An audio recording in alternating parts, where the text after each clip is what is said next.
찬양은 제가 가장 좋아하는, 가장 사랑하는 찬양입니다. 가장 그 고난의 깊은 그 연단 속에 있을 때 이 찬양을 장기 금식 중에 하루도 빠짐없이 수십 번을 부르면서, 그리고 이 찬양의 가사가 제 안에 체득되어지는 일들을 경험했었던 그런 시간들이 있었습니다. 오늘 주시는 하나님의 말씀은 디모데후서 2장의 말씀입니다.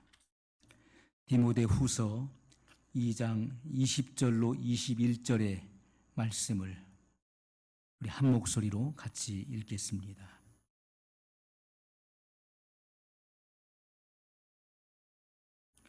큰 집에는 금과 은의 그릇이 있을 뿐 아니요 나무와 질그릇도 있어 귀 쓰는 것도 있고 천이 쓰는 것도 있나니, 그러므로 누구든지 이런 곳에서 자기를 깨끗하게 하면 귀 쓰는 그릇이 되어 거룩하고 주인의 쓰심에 합당하며 모든 선한 일에 예비함이 되리라. 아멘. 너무나 귀한 말씀입니다. 큰 집에는 다양한 종류의 그릇이 있다는 것을 분명히 말씀하고 있는데, 여기 큰 집은 바로 교회로 비유되고 있는 것입니다. 큰 집은 바로 교회를 비유하고 있는 것이죠. 교회 안에는 다양한 종류의 그릇들이 있다는 것입니다.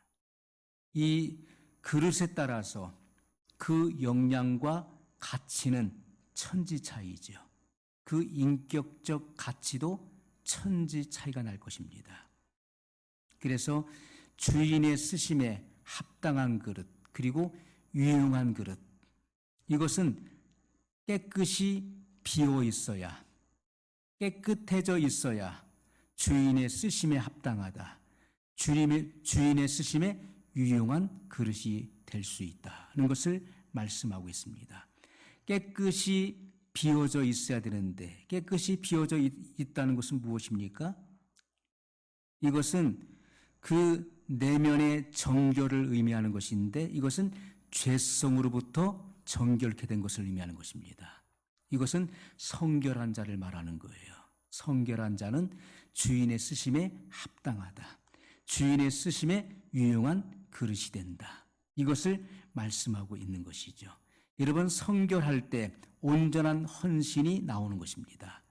내 생명을 주의 복음을 위해서, 하나님 나라 확장을 위해서 조금도 귀한 것으로 여기지 아니하고 나의 온 마음과 몸을 주께 드릴 수 있는 것입니다. 그래서 성경은 분명히 말씀하고 있죠. 그러므로 누구든지 이런 것에서 자기를 깨끗하게 하면, 이런 것이 무엇입니까? 그 내면의 죄성, 죄의 근성, 죄들을 불러일으키는 이 죄의 쓴뿌리로부터 깨끗하게 하면, 성결의 은혜를 받아서, 성령의 세례를 받아서 이 내면으로부터 자유하게 되면, 정결하게 된 사람은 귀 쓰는 그릇이 되어 거룩하고 주인의 쓰심에 합당하며 모든 선한 일에 예비함이 되리라. 할렐루야. 주님께서는 오늘 바울을 통해서 이와 같은 말씀을 우리에게 주시는 것입니다. 여러분, 우리가 칭의와 중생을 얻을 때, 우리가 칭의와 중생은 동시다발적인 사건인 것을 말씀했어요. 로마서 10장 10절에 사람이 마음으로 믿어 의에 이르고 입으로 시인하여 구원에 이르느니라. 예수 그리스도의 십자가와 부활을 내가 믿음으로, 여러분, 예수님의 십자가와 부활은 우리 기독교 복음의 진수인 것입니다. 구원의 핵심이 되는 거예요. 십자가와 부활이 없는 구원은 있을 수가 없는 것입니다. 그러므로 예수님께서 십자가에서 우리의 죄를 대속하셨죠. 그리고 죽은 자 가운데서 부활하심으로 우리를 의롭다 하시는 것입니다. 부활의 첫 열매로 나오셔서 예수님을 믿는 자는 예수님과 동일한 몸을, 부활의 몸을 얻도록 주님이 그렇게 역사하시는 것입니다. 그래서 우리가 마음으로 믿을 때 칭의, 의롭다함을 얻게 되죠. 그리고 그 믿어진 바를 입으로 시인할 때 구원에 이른다. 이것은 거듭남, 중생을 의미하는 것입니다. 그러나 우리가 순서적인 면에 있어서는 칭의가 먼저 오는 것이고, 그리고 그 다음에 중생의 경험이 일어나는 것입니다. 자, 우리가 칭의를 얻을 때, 성도가 중생의 경험을 할 때 동시에 성결한 것이다 라고 주장하는 학설들이 있습니다. 중생과 성결은 같은 것이다, 이렇게 주장하는 이론과 학설이 있습니다. 이것은 이단 사상과도 같은 것입니다. 이것은 우리가 단호하게 거절하고, 그리고 이런 부분들을 절대로 용납해서는 안 되는 것이죠. 이단 사상과 같다는 것입니다. 성도가 의롭게 되는 그 순간, 칭의를 얻는 그 순간부터 그 사람 속에 절대로 어떤 죄가 존재하지 않는다는 이 단어는 절대로 우리가 받아들여서는 안 된다는 것입니다. 왜냐하면 이것은 성경의 기준과 모순되기 때문에 그렇습니다. 또 하나님의 자녀들의 경험과 일치되지 않기 때문에 그런 것입니다. 여러분, 이러한 학설이, 이러한 이론이 영적으로 치명적인 결과를 초래하고 있는 것이죠. 그래서 자칫 영혼들을 영원한 멸망으로 이끌 수 있다는 것에 우리는 경각심을 가져야 될 것입니다. 여러분, 사람이 의롭게 되었을 때, 칭의를 얻게 되었을 때 완전히 성결하게 된 것이라고 주장하면서 그렇게 주장하는 이들의 그 이론을 받아들이게 되면요, 우리가 의롭다함을 받은 후에 또는 중생을 경험한 후에 죄가 느껴지게 되면 어떻습니까? 내 마음속에서 올라오는 그런 죄들을 느낄 때 그들이 주장하는 것은 그 사람은 칭의를 잃어버린 것이다 라고 주장하는 학설인 것입니다. 사람이 칭의를 얻을 때 그 사람은 완전히 성결하게 된 것이다. 그러므로 그 어떤 죄도 존재하지 않는다. 살아오면서 지금까지 지은 죄가 다 용서를 받았고 그 마음속에 있는 죄의 근성, 죄의 쓴뿌리, 원죄도 다 없어진 것이다. 완전 성결한 것이다 라고 주장하는 이론인 것입니다. 이것을 받아들이게 되면은 성도가 칭의를 얻은 후에 그의 마음과 생각에서 올라오는 그런 죄의 근성들, 죄의 생각들, 이런 것들이 드러날 때 그들이 주장하는 것은 너는 칭의를 잃어버린 것이다. 칭의를 잃게 되었다. 여러분, 이러한 학설이 성도들의 신앙생활에 얼마나 많은 영향을, 파급적인 영향을 미치겠습니까? 신앙생활하는 가운데 교만이 올라오죠. 불신앙이 올라오죠. 불순종하는 그런 생각들과 그러한 액션인 행동이 나오죠. 성질이 너그럽지 못하고 조급한 그런 모습들이 나오죠. 시기하는 마음 나오죠. 질투하고 미워하고 그리고 성내고 분노하는 것 올라오지 않습니까? 이것은요, 의롭다함을 받은 자들, 그리고 중생의 경험을 한 모든 신자들이 경험하는 것입니다. 자, 이러한 것들이, 이러한 생각, 내면에서부터 올라오는 이러한 생각, 그리고 이러한 행위가 드러났을 때 하나님으로부터 칭의를 잃어버리고 버림받은 것이 아닌가 하는 그런 불안감이 찾아오게 되는 것이죠. 그러한 학설을 받아들이는 사람들, 이론을 받아들이는 사람들은 내가 하나님으로부터 버림받은 게 아니냐, 그리고 절망하게 되는 것입니다.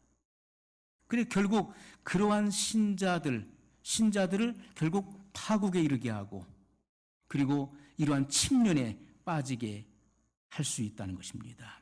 그러므로 우리는 이러한 신학과 학설 그리고 신학적 이론은 성도의 신앙에 엄청난 영향을 줄 수 있다는 것이지요.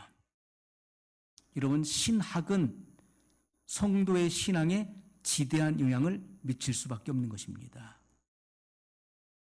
신학이 정립된 대로 그것을 성도들에게 가르치기 때문에 신앙에 엄청난 그러한 영향을 미칠 수밖에 없는 것이죠. 그러므로 성경은 우리에게 경건에 이르기를 연습하라고 바울을 통해서 말씀하고 있는 것입니다. 사도 바울을 통해서 디모데에게 언급한 사실이에요. 경건에 이르기를 훈련하라. 이것은 지속적인 훈련. 왜요? 어린아이의 신앙에서 성숙한 신앙으로 나가기 위해서, 장성한 신앙에 나가기 위해서는 그 경건의 연습을 계속해서 해야 된다는 것입니다. 연습하라. 경건에 이르기를 훈련하라고 말씀하고 있어요. 거룩함에 이르기를 힘쓸 것을 분명히 성경은 언급하고 있습니다. 예수님께서는 좁은 문으로 들어갈 것을 명령하셨고, 그리고 매우 협착한 길을 끝까지 걸어가야 될 것을 분명히 말씀하셨다는 것입니다. 왜냐하면 성결한 영혼이 천국에 합당하기 때문에 그런 것입니다. 성결한 영혼이 천국에 부합하기 때문에, 또 성경은 성결한 영혼이 천국에 합당한 자들로 인정하기 때문에 주님은 이렇게 성결과 거룩을 계속해서 강조하셨다는 것이죠. 여러분, 만약 중생한 사람이 곧 성결한 사람이라고 이러한 이론을 우리가 용납하게 되면 완전한 성결을 사모하지 않게 될 것입니다. 성결의 필요성을 느끼지 못하고 살아가게 되는 것이죠. 더 깊고 성숙하고 완숙한 단계가 있다는 사실을 전혀 모르고 신앙생활을 하게 될 것입니다. 여러분, 오늘날 의외로 많은 그리스도인들이, 많은 신앙생활하는 교인들이 영적인 세계를 알지 못하고 신앙생활하는 이들이 너무나 많습니다. 우리가 생활하는 이 육신의 세계 이면에 영의 세계가 함께 움직여지고 돌아간다는 사실을 알지 못하고 있고, 또 우리의 대적 마귀가 있다는 사실, 그리고 이 영계로부터 이 물질 세계에 영향을 준다는 사실을 깨닫지 못하고 그것을 인식하지 못하고 살아가는 이들도 너무나 많이 있습니다. 영적인 전투에 참여하지 않는 그러한 군사가 되지 않은 그리스도인들도 너무나 많이 있습니다. 여러분, 사도 베드로를 통해서 근신하라 깨어라, 너희 대적 마귀가 우는 사자와 같이 삼킬 자를 두루 찾는다고 성경은 말씀하고 있는 것입니다. 우리의 대적 원수가 있기 때문에 우리는 근신해야 되고 항상 깨어 있어야 될 것을 분명히 명령하고 있는 것이죠. 우리의 대적이 없으면요, 깨어 있을 필요가 뭐가 있겠습니까? 그러나 원수가 있기 때문에 깨어 있어야 되는 것입니다. 주의 재림이 가까웠기 때문에 우리는 깨어서 준비해야 되는 것이죠. 영적인 세계가 분명히 있다는 것을 항상 인식해야 되는 것입니다. 그리고 사람도 곧 영이라는 것이죠. 사람의 실체는 곧 영인 것입니다. 겉사람이 있은즉 신령한 속사람, 영의 사람도 있느니라고 말씀하고 있는 것입니다.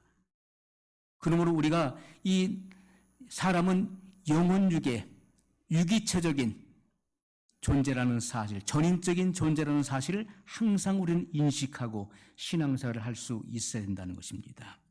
여러분, 우리가 육신의 몸을 입고 이곳에 앉아 있지만은, 이곳에서 우리가 예배하고 있지만은 실상은 우리 영이 반응하는 것입니다. 영으로 반응하는 것입니다. 하나님은 우리의 육신 이전에 우리의 영을 보시는 것이죠. 하나님은 사람의 외모를 취하지 아니하시고 그 중심을 보신다고 말씀하고 있는 것입니다. 하나님은 사람의 마음에 관심을 갖고 계시고 그리고 그 영에 관심을 갖고 계시는 거예요. 그러므로 우리가 항상 영으로 깨어 있어야 되는 것이고, 영의 지각을 열어서 이 영의 말씀인 내가 너에게 이른 말이 곧 영이요 생명이라, 영이신 하나님의 말씀을 영의 양식으로 취할 수 있어야 되는 것입니다. 그것이 영적인 성도고 영적인 그리스도인인 것이죠.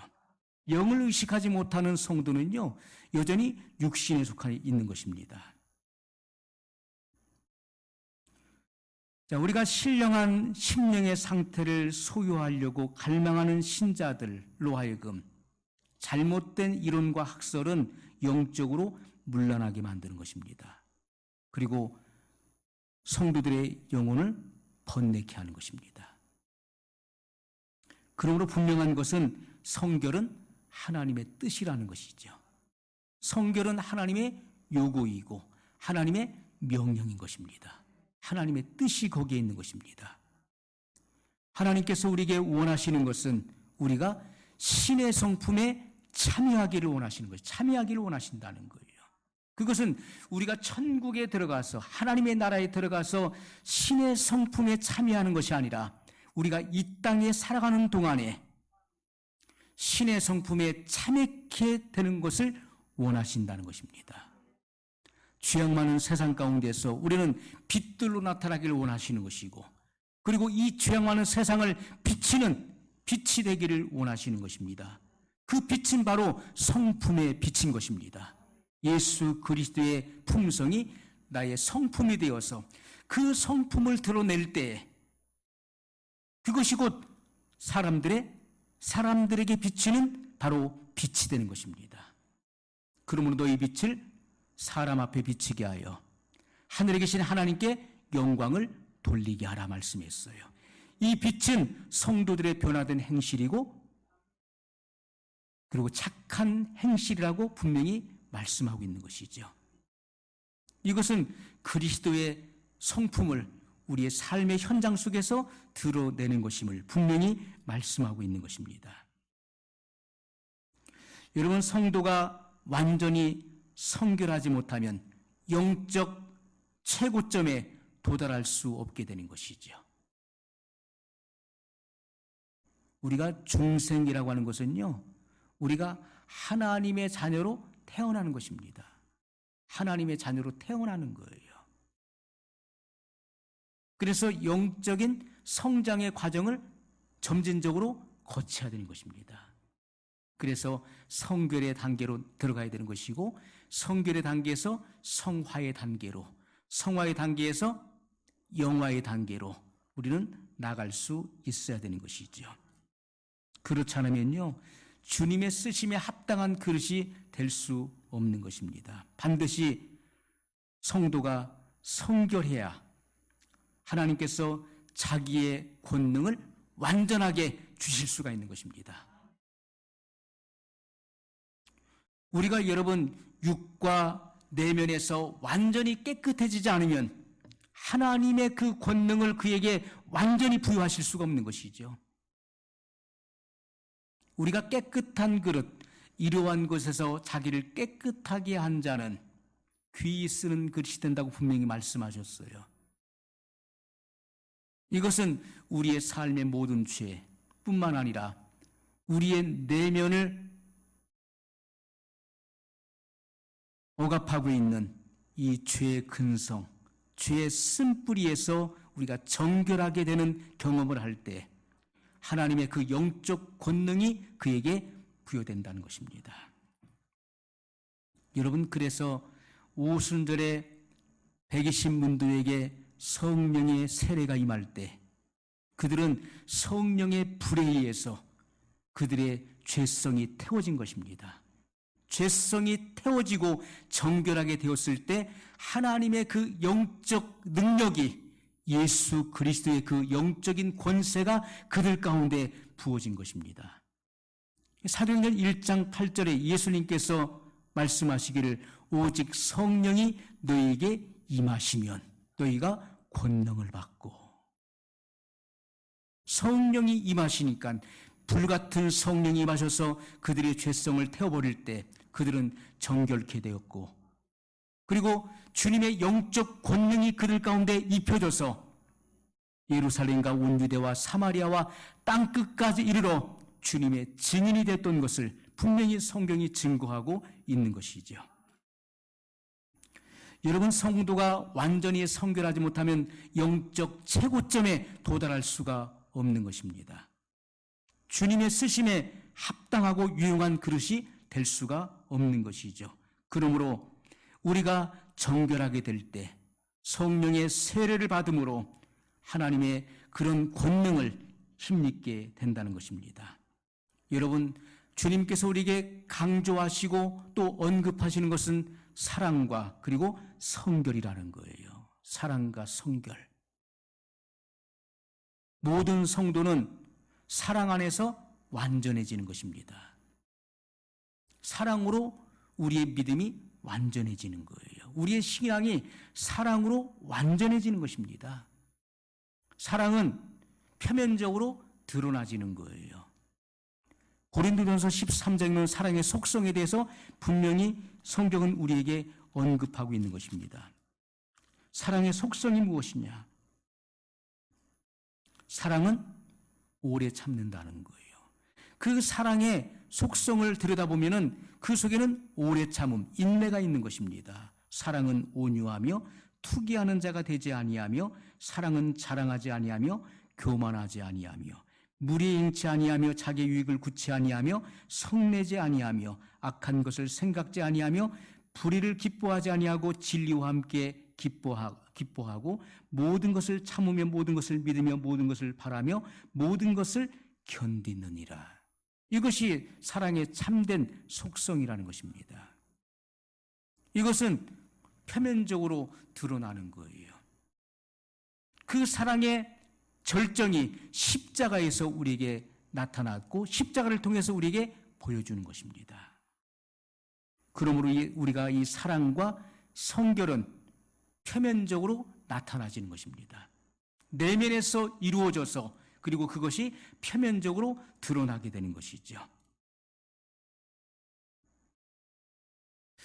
여러분, 그래서 우리가 사랑과 성결은 도덕적으로 가장 강력한 요소이기 때문에 이것을 소유한 사람은 가장 큰 용사인 것입니다. 가장 큰 용사가 되는 거예요. 가장 큰 그리스도의 영적 군사가 되는 것입니다. 디모데후서 2장 21절 오늘 본문의 말씀에 보면 사람이 만일 자기를 깨끗하여 이것을 떠나면 이것이 무엇입니까? 내면의 더러운 죄성을 의미하는 거예요. 곧 귀 쓰는 그릇이 되어 거룩하고 주의 쓰심에 합당하며 모든 착한 일을 하기에 예비함이 되리라. 여러분, 성도가 완전히 성결하지 못하면 유혹을 저항할 수 없는 것입니다. 유혹에 그냥 넘어져 버릴 수밖에 없는 거예요. 그러나 우리가 성결하면 그 유혹에 저항할 수 있는 힘이 있는 것이죠. 마귀에게서 성결하지 않은 사람은 완전한 승리를 얻을 수가 없는 것입니다. 그러므로 성결의 단계에서 완전한 승리를 우리가 얻을 수 있다는 것이죠. 그러므로 우리가 육적인 세례가 있다는 것, 물세례죠. 회개 증표로서 물로 세례를 베풉니다. 육적인 세례가 있다는 것은 진짜 세례, 영적인 세례가 있다는 것을 보여주고 있는데 그것은 성령 세례인 것입니다. 예수님께서도 하나님께로부터 성령의 세례를 받으셨어요.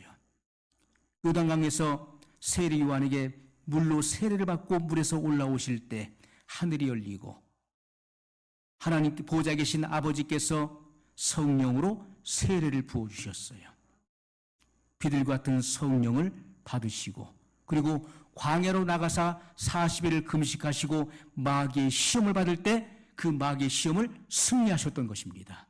왜요? 성령의 세례를 받으셨고 성령의 충만함이 입혀졌기 때문에 마귀의 그런 강력한 그런 미혹과 유혹을 이길 수 있었던 것입니다.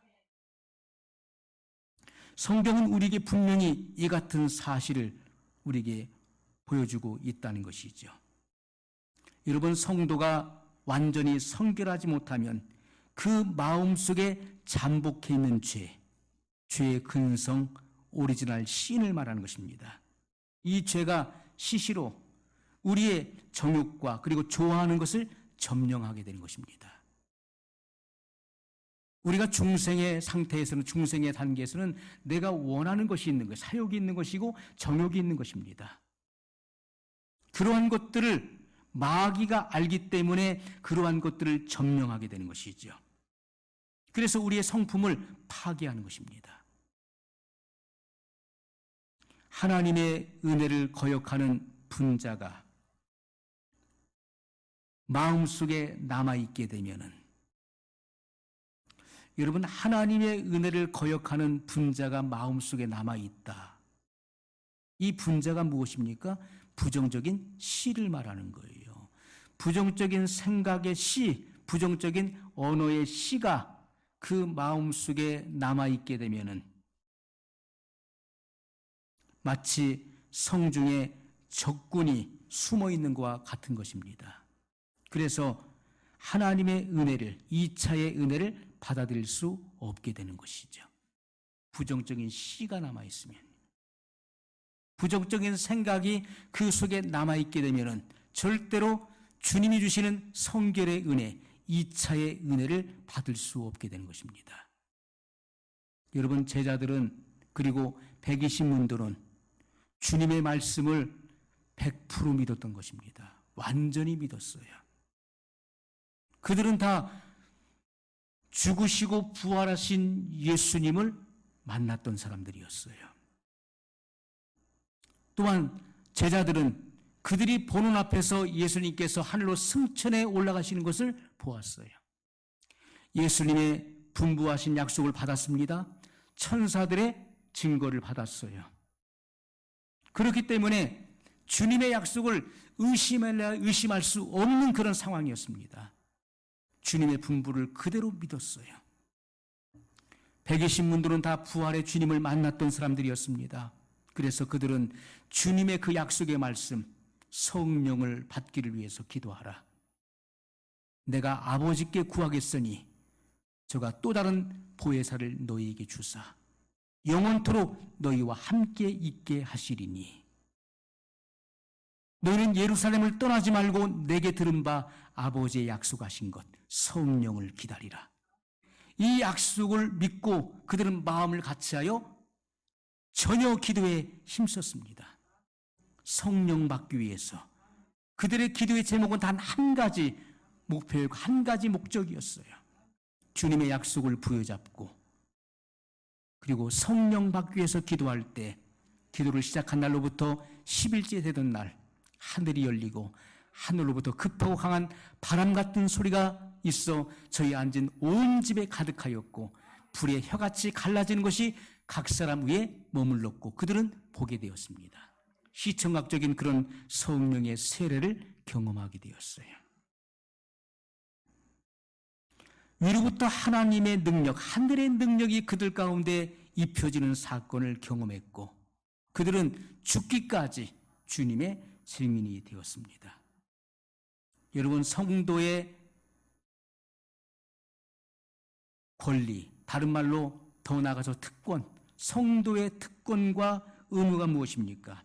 에베소 5장 25절 27절에 보면 그리스도께서 교회를 사랑하사 위하여 몸을 버리셨나니 이는 곧 물로 씻는 것 같이 말씀으로써 정결케 하사 거룩하게 하시고 자기 앞에 영화로운 교회로 세우사 티나 주름 잡힌 것이나 이러한 것들이 없이 거룩하고 흠이 없게 하려 하심이니라. 여러분, 주님이 원하시는 것이 무엇인지를 우리는 금방 간파할 수 있어요. 주님이 우리에게 원하시는 것은 거룩한 교회, 영광스러운 교회를 원하신다는 것입니다. 신약의 교회는 성도들인 것입니다. 영광스러운 교회로 하나님 앞에 세우기를 원하시는 거예요. 티나 주름 잡힌 것이 없는 그런 완전한 성도로 하나님 앞에 세우기를 원하신다는 것입니다. 거룩하고 흠이 없게 하려 하심이니라. 이렇게 말씀하고 있어요.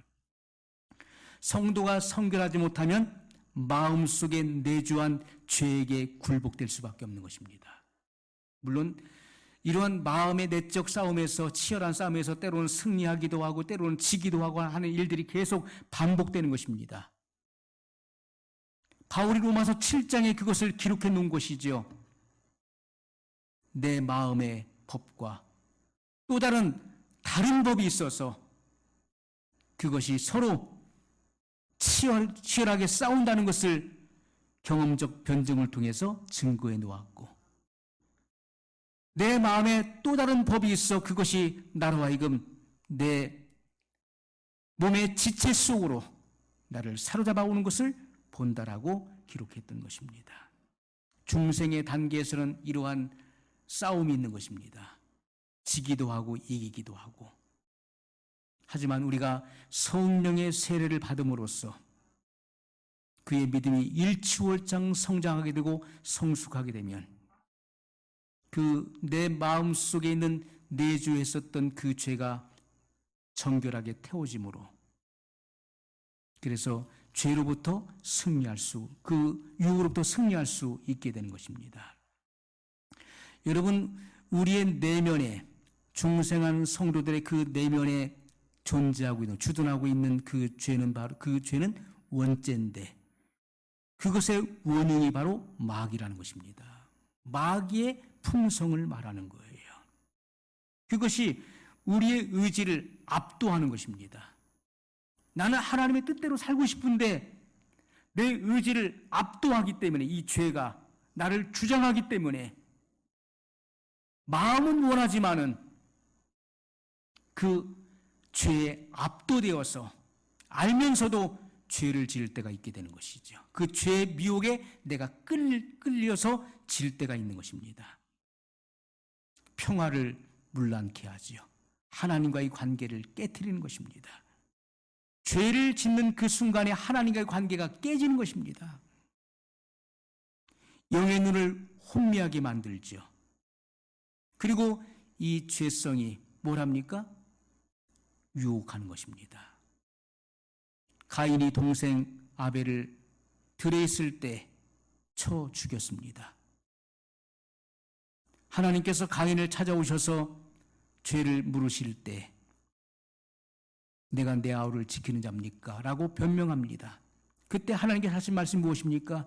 죄가 문 앞에 엎드리나 너는 죄를 다스릴지니라 말씀하셨어요. 죄가 문 앞에 엎드린다. 마치 죄를 의인화했습니다.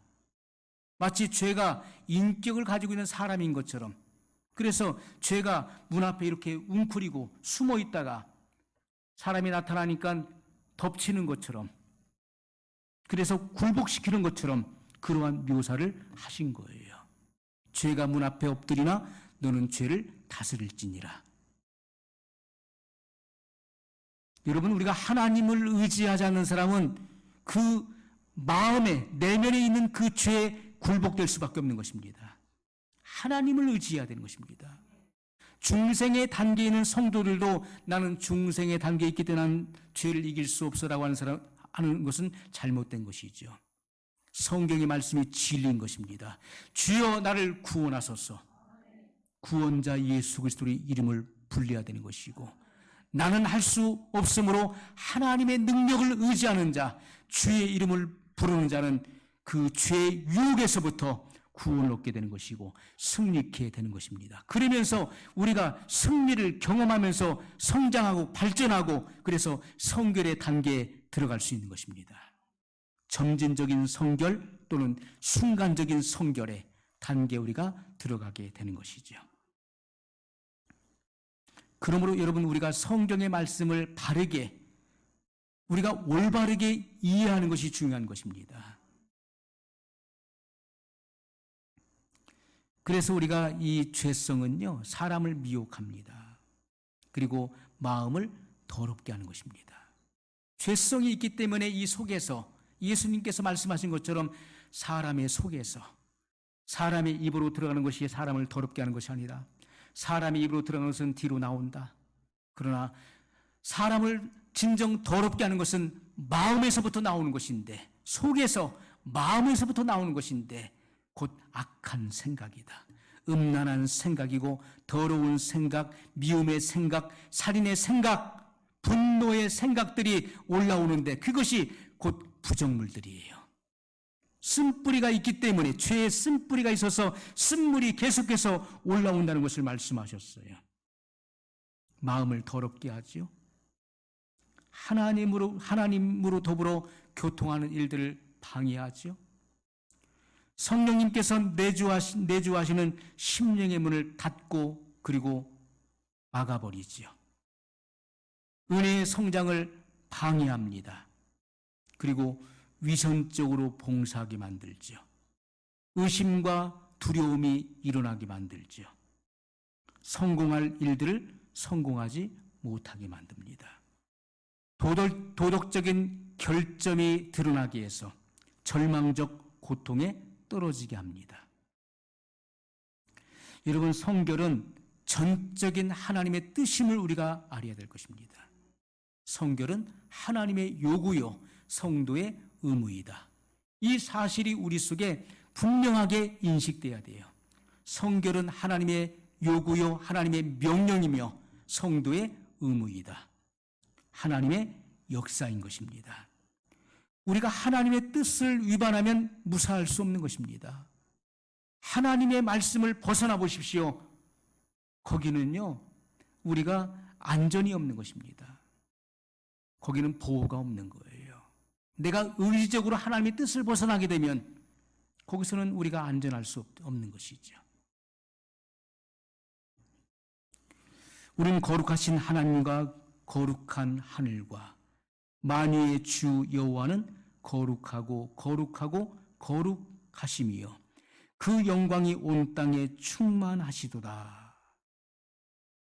이렇게 부르짖는 성도들과 거룩한 천사들의 집회에 가까이 있는 자들입니다. 거룩하지 못한 자들은 거룩한 모임에 들어갈 수가 없어요.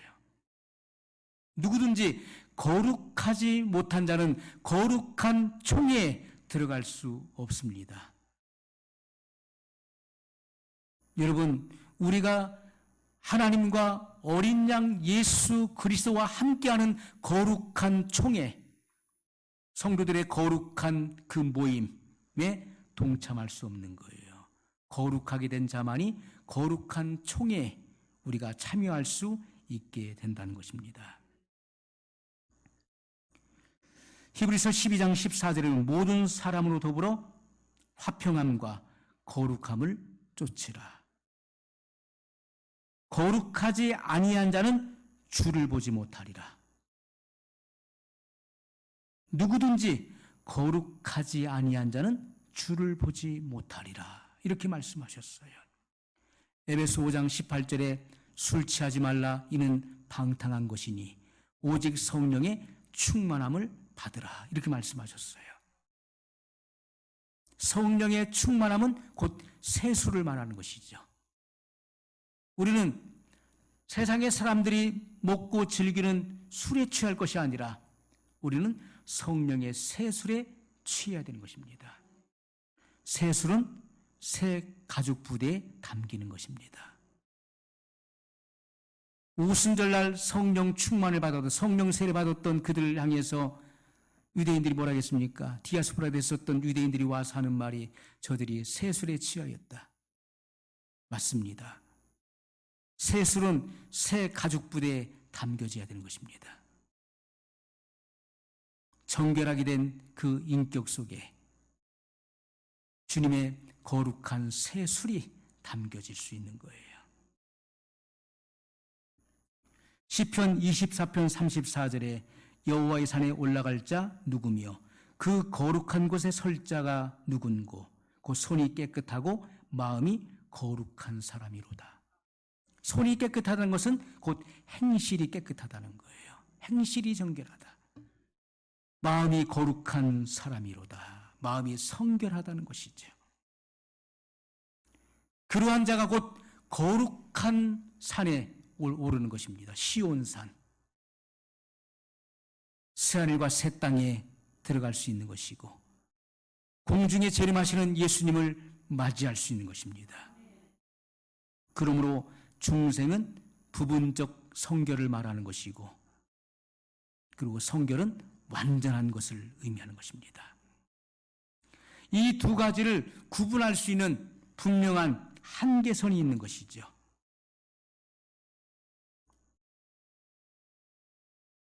성경은 우리가 죄를 회개할 때 정결하게 된다는 것을 말씀하고 있어요. 청결하게 된다. 죄를 회개한 사람은 그 심령이 깨끗해지는 거예요.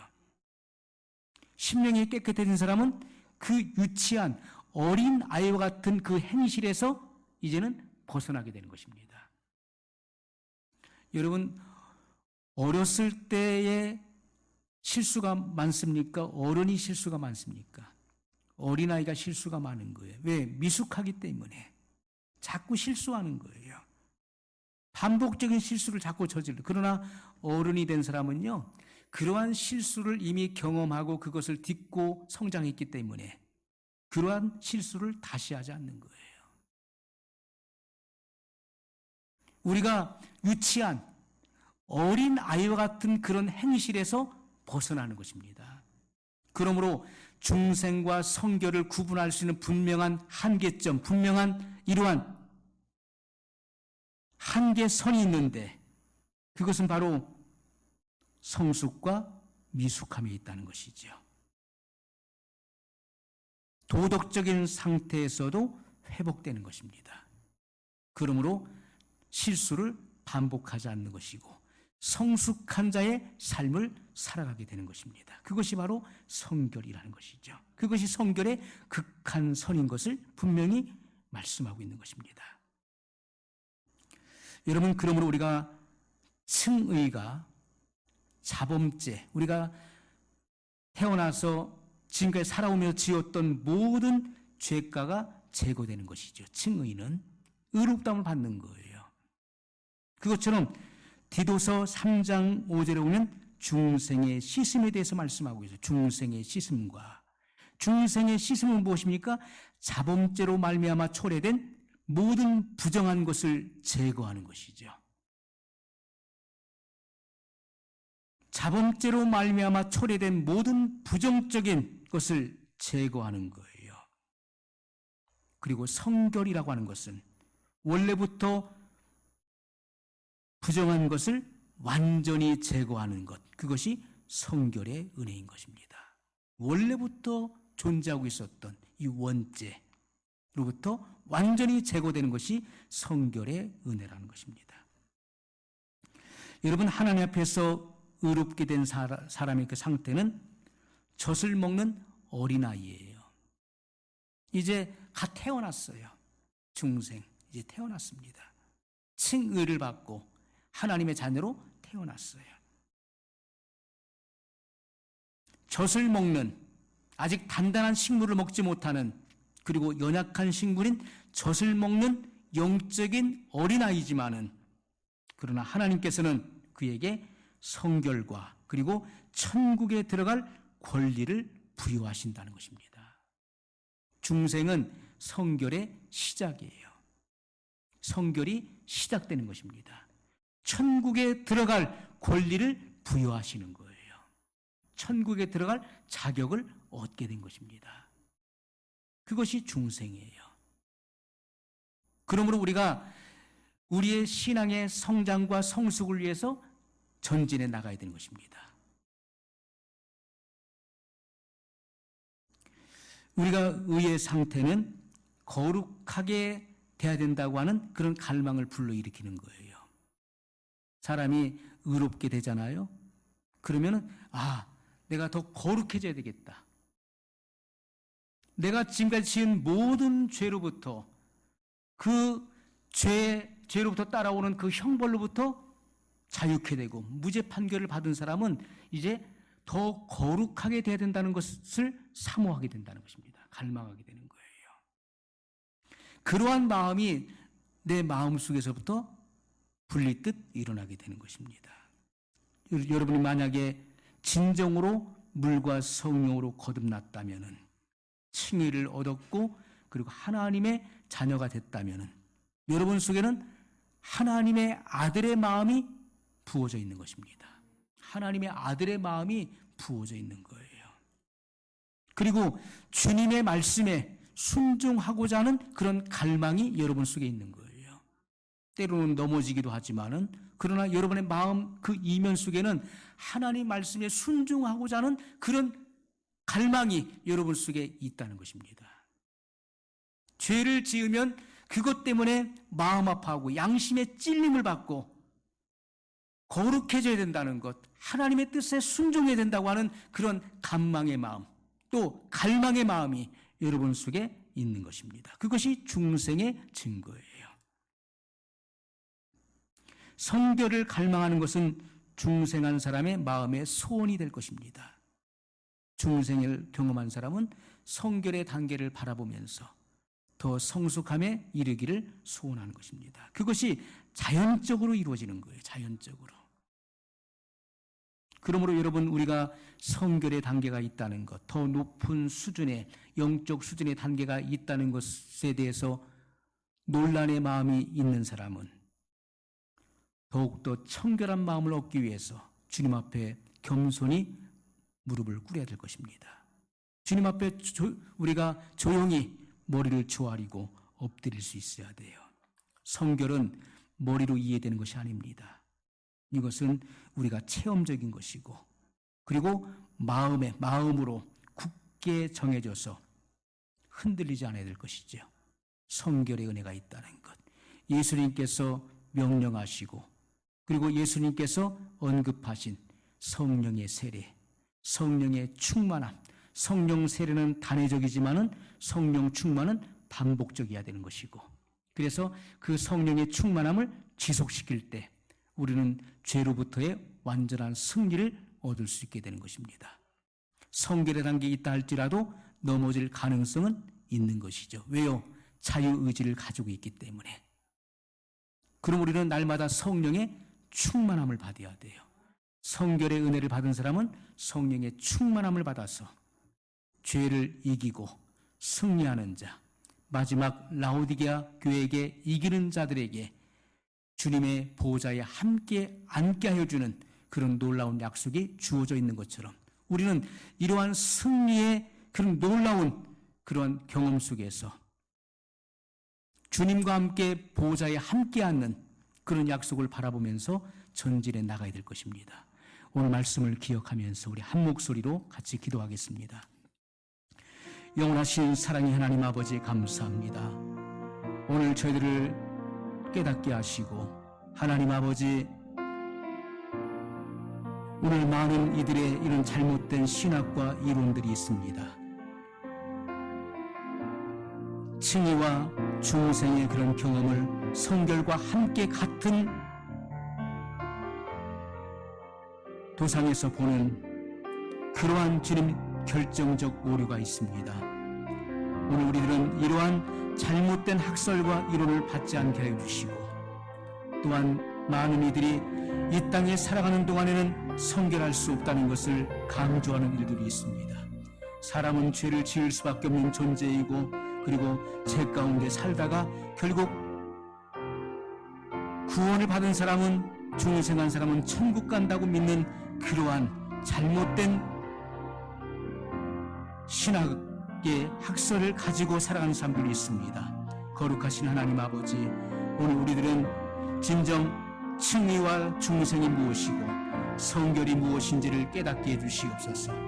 하나님께서 우리에게 원하시는 것은 중생의 단계가 아니요 성결의 단계에 있음을 깨닫게 해주시고, 하나님 아버지, 우리의 신앙이 더 성숙하고 성장하여서 그리스도의 장성한 분량에 이르기를 원하시고 신의 성품에 참여케 되기를 원하신다고 분명히 말씀했는데, 예수 그리스도의 그 성품, 주님의 그 아름다운 품성, 그 고귀한 성품에 참여케 되기를 원하시고 계신다는 사실을 깨닫게 해주시옵소서.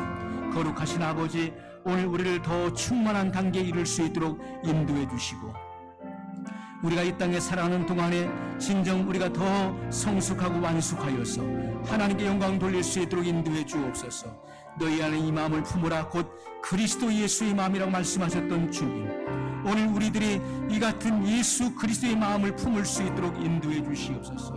주님의 그 아름다운 품성이 나의 성품이 되어 이 주님의 아름다운 성품을 이 세상에서 드러낼 수 있도록 인도해 주옵소서. 하나님 아버지, 주님을 알지 못하는 이들에게 주님의 성품을 알게 하시고, 또 주님의 이 완벽한 이 아름다운 성결을 알지 못하는 이들에게 우리의 변화된 삶을 통해, 성품을 통해 주님 이 놀라운 2차의 은혜를 알릴 수 있는 은총을 베풀어 주시옵소서. 거룩하신 아버지, 우리의 생애를 축복해 주시고 놀라우신 주의 은혜와 은총으로 붙잡아 주시기를 간절히 기도하고 구하옵나이다. 거룩하신 아버지, 오늘 우리들은 나라와 민족을 위해서 기도할 책임과 의무를 가지고 있습니다. 하나님 아버지, 우리 자유민주주의, 우리 주님 자유 대한민국을 위해서 기도해야 될 책임을 갖고 있고, 성경에 주님 많은 하나님의 쓰임받은 인물들이 애국자들이었고, 그들은 나라와 민족을 사랑했습니다. 그들의 동포를 사랑했습니다. 하나님 아버지, 바울의 기도를 통해서도 내 동포, 내가 사랑하는 우리 민족, 우리 동포가 구원받을 수 있다면은, 내가 하나님으로부터 끊어져서, 내가 주님으로부터 끊어져서 저 영원한 지옥에 떨어진다 할지라도 그렇게 되기를 원한다고 그는 간청하고 갈망했습니다. 하나님 아버지, 나라와 민족을 구원하기 위하여, 이 나라와 민족이 다시 살기 위해서, 우리 한국교회가 회복되기 위해서 주님 앞에 간절하게 기도할 수 있는 저희들이 될 수 있도록 인도해 주시옵소서. 나라와 민족이 회복될 수 있다면은, 하나님 아버지, 이 나라와 민족이 구원받을 수 있다면은, 우리 한국교회가 회복될 수 있다면은, 하나님 아버지, 나의 그 어떤 것, 가장 귀한 것을 잃는다 할지라도 진정 그 일을 이루기를 원합니다. 진정 이러한 주님 애국자들, 진정 나라와 민족을 사랑하여 주님 앞에 기도할 수 있는 사람들 많이 나올 수 있도록 도와주시고, 하나님 아버지, 풍전등화 같은 이러한 아버지 절체절명의 위기 가운데 있는 우리 자유 대한민국을 구원해 주시고,